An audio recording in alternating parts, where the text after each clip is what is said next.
बिस्मिल्लाहिर्रहमानिर्रहीम। अल्लाहुम्मा सल्लि अला मुहम्मद व अला आलि मुहम्मद सलातन तुनज्जीना बिहा मिन जमीइल अहवालि वल आफात व तक़दी लना बिहा जमीअल हाजात व तुतहिरुना बिहा मिन जमीइस सय्यिआत व तरफ़उना बिहा इंदका अअला दरजात व तुबल्लिगुना बिहा अक़सल गायात मिन जमीइल खैरात फिल हयात व बअदल ममात इन्नका अला कुल्लि शैइन क़दीर। अस्सलामु अलैकुम वरहमतुल्लाहि वबरकातुहू। मोहतरम दोस्तों, आप देख रहे हैं हमारा यूट्यूब चैनल रूहानी अमलियात और मैं हूं आपका खादिम अब्दुल मजीद। दोस्तों, जैसा कि आपको मालूम है कि हम आपके लिए इंतहाई कीमती फार्मूले पेश करते हैं, ठीक है। और आज की इस वीडियो के अंदर भी आप दोस्तों की खिदमत के अंदर एक इंतहाई कीमती फार्मूला है।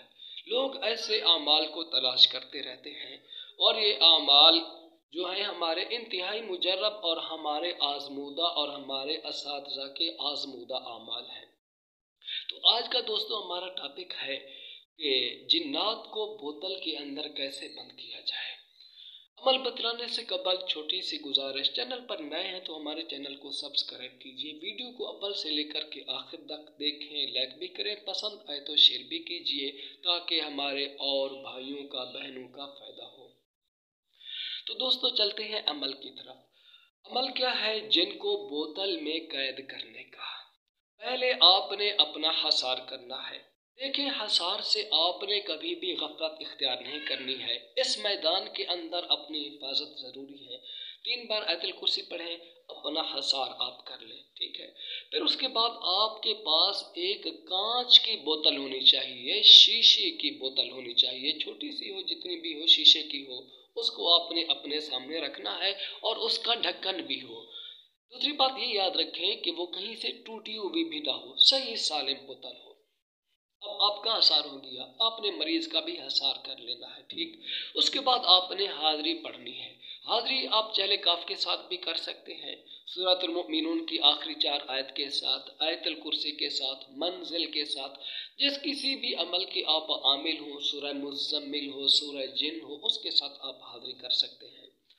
जब हाज़री हो जाए फिर उसके बाद आपने क्या करना है, मरीज के दाएं हाथ की ये छोटी जो उंगली है ना, इसको पकड़ करके बोतल के सुराख में आपने दे देना है, ठीक है। अब ये छोटी सी उंगली, ठीक है, ये बोतल में चली जाएगी, आपने यहाँ से पकड़े रहना है, ठीक। अब आपने क्या काम करना है, 7 बार आयतुल कुर्सी पढ़ें और दम करें, 7 हुक्म लगाएं कि जो भी जिन भूत है, परी चुड़ैल देव है, ये बोतल के अंदर तुमने इसको बंद कर देना है। अब क्या होगा, आयतुल कुर्सी के जो मुअक्कलात होंगे उस आसिब को, उस जिन को बोतल के अंदर कैद कर देंगे, ठीक है। बाकायदा अगर किसी मरीज की नज़र खुली हुई होगी तो वो उसको देख भी लेगा अपनी आंखों से। अगर नज़र नहीं खुली होगी तो फिर क्या होगा, उसको धुआं नज़र आएगा और इर्द गिर्द के लोगों को भी धुआं नज़र आएगा। जब आसिब बोतल के अंदर आ जाए, कैद हो जाए, फिर आपने क्या करना है, उंगली को निकाल के आपने फौरन ढक्कन को मजबूती के साथ बंद कर देना है। फिर 3 बार आयतुल कुर्सी पढ़ करके बोतल का आपने हसार कर देना है।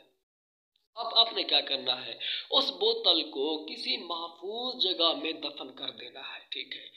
और उसको किसी सूरत में आपने फिलफौर नहीं छोड़ना है। हाँ, कुछ अरसा के बाद आप उससे आदो पैमान लें, फिर उसके बाद आप उसको छोड़ सकते हैं, लेकिन छोड़ते हुए ये ध्यान रहे कि मरीज की हिफाजत का इंतज़ाम आपने कर देना है। किसी ना किसी सूरत के अंदर कोई नक्श दे दें या कोई मजबूत हसार उसको बता दें ताकि उसको फ़ायदा हासिल हो।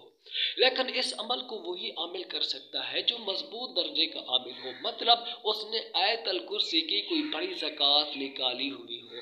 आयतुल कुर्सी की ज़कात के मुतालिक मेरी वीडियोज़ हैं जिसके अंदर मैंने उस वीडियो के अंदर छोटी ज़कातें भी आयतुल कुर्सी की बताई हैं, बड़ी ज़कातें भी बताई हैं। इंशाअल्लाह ताला उसका लिंक मैं नीचे डाल दूँगा, आपने उस वीडियो को ज़रूर देखना है और आयतुल कुर्सी की बड़ी ज़कातों में से कोई एक बड़ी ज़कात आप अदा कर लें, फिर उसके बाद आप इस अमल को कर सकते हैं।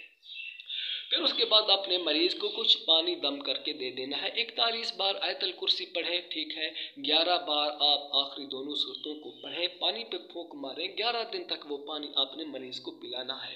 دیکھیں جن جب جسم سے نکل جاتا ہے نا، جسم کے اندر دردیں رہتی ہیں، ٹھیک ہے، اور دل کی دھڑکن بھی رہتی ہے، ٹھیک ہے، سر پر بوجھ بھی رہتا ہے۔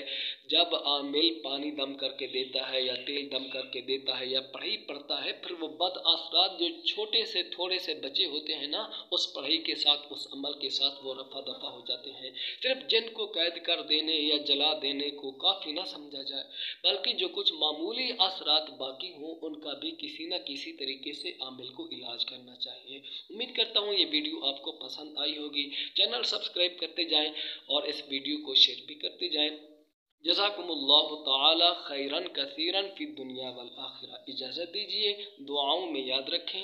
السلام علیکم ورحمۃ اللہ وبرکاتہ۔